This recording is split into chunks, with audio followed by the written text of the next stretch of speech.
يا أيها الذين آمنوا كتب عليكم الصيام كما كتب على الذين من قبلكم لعلكم تتقون أياما معدودات فمن كان منكم مريضا أو على سفر فعدة من أيام أخر وعلى الذين يطيقونه فدية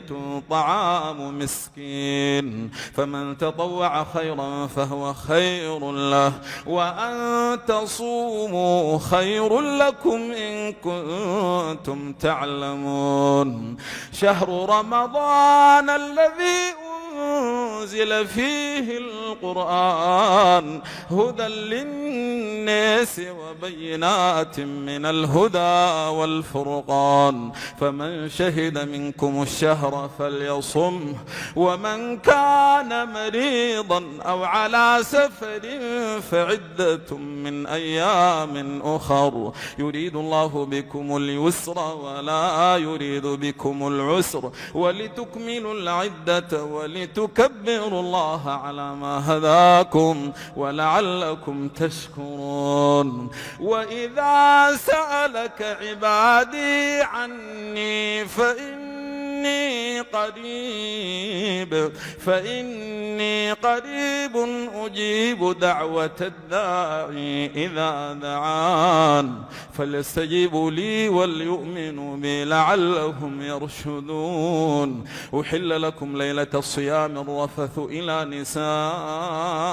نسائكم هن لباس لكم وأنتم لباس لهن علم الله أنكم كنتم تختانون أنفسكم فتاب عليكم وعفى عنكم فالآن باشروهن وابتغوا ما كتب الله لكم وكلوا واشربوا حتى